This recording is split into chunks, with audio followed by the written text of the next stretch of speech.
So I think going into last weekend, like everyone was chilling. Everyone felt pretty good. They were like, let's go, let's get our games. You know, hopefully we catch a break or two, and you know, we can make a run for first.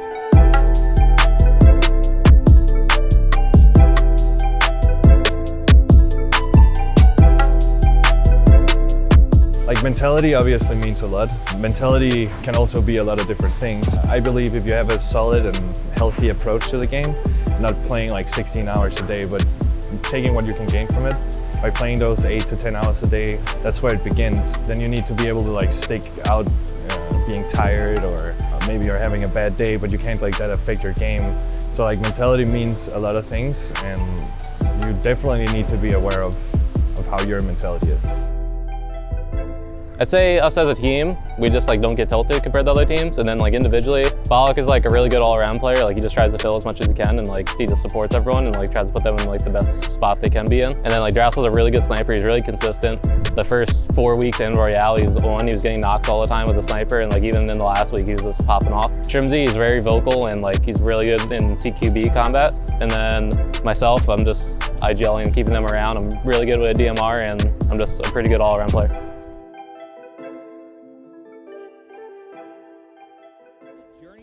Feature teams took to where they get to. Ghost is a upward trajectory.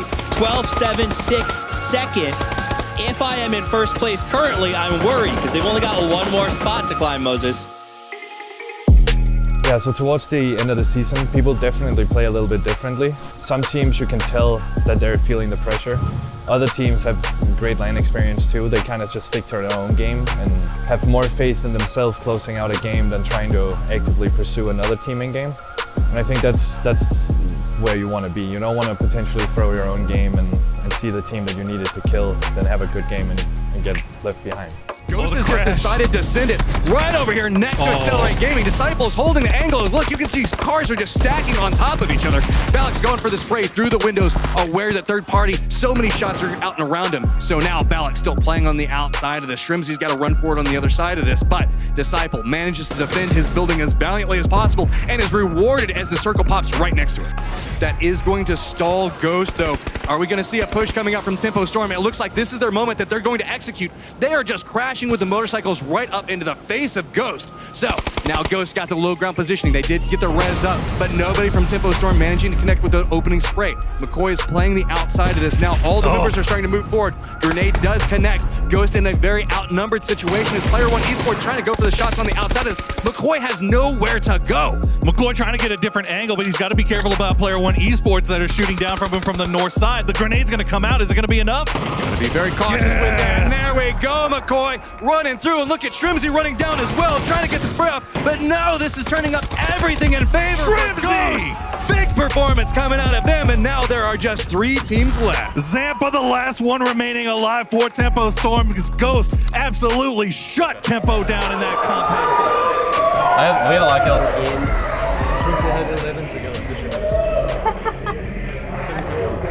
That was fucking nuts, man. Doris with the kill, and now Godspeed is right on top of Ghost, Drassel, and Balak. Drassel uses the vehicle, makes it through, and that's the win for Ghost. So Balak manages. We're fucking nuts. Yeah, the games were pretty good. Look at you or the camera? We had to make our way into the circle a lot, and we did it. I didn't do that much today, but McCoy, Shrimzy, Balak stepped it up. We all want to go to Sweden super bad. It's looking good.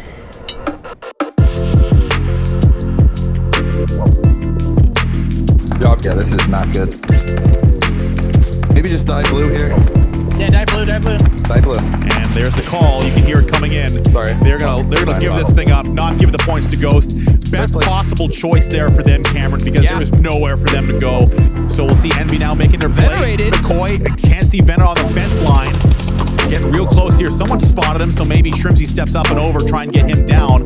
But the rest of Envy stuck on the ridgeline. The circle continues to constrict. And now Venerated is making his play. He's in the doorway. Shrimzy's there. Antero's down. Moody's down. It's coming apart now. Venerated does get McCoy down. And now it's a 3v1 situation, I believe. He's come all the way around. Shrimzy taking damage. The circle continues to close. Balak steps up. He takes the game for Ghost. Nice. Fuck yeah. Let's go, dude.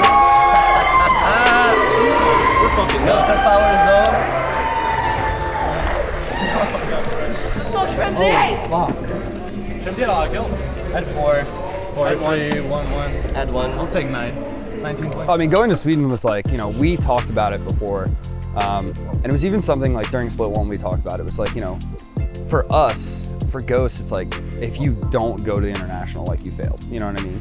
Like getting 6, like that would have been like, oh, nice, we got 6. Like, no, that's not, you know, that's not making it. That's not getting far enough.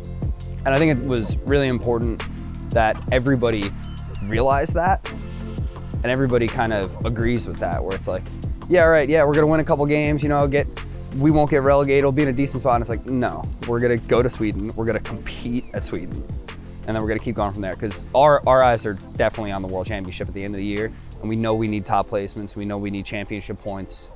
So we got 3rd place in NPL, winning $20,000. Plus we qualified for Stockholm, where it's going to be the 16 teams from the Western countries. It's going to be 5 from Europe, 5 from America, 3 from Latin America, and 3 from Oceania. The goal for Sweden, I don't think the goal for Sweden can really be put into like a placement. We're in an interesting position now, like when we leave a game, we know, you know, even if we get 5th and we have 6 kills, it's like, was that a good game or a bad game? And it may have been a great game. It may have been, leaps and bounds to get those points. Or, you know, we'll have a win with 5 kills and we'll be like, that was sloppy. You know, that was not a good game. And I think our goal is to go there and have as many of those games where it's like, you guys killed it that game. As many of those as possible. And whatever that placement ends up being, you know, is what it being. Of course we want to win. You know, everybody wants to win. Like, why would you not want to? Just having that mentality together where it's like going in every single game and being like, this game is going to be our best game. This is the game we're going to get as many points no matter what happens. You know, I don't care if we have to run through 5 teams. We're going to go through, claw, and get every possible point we can.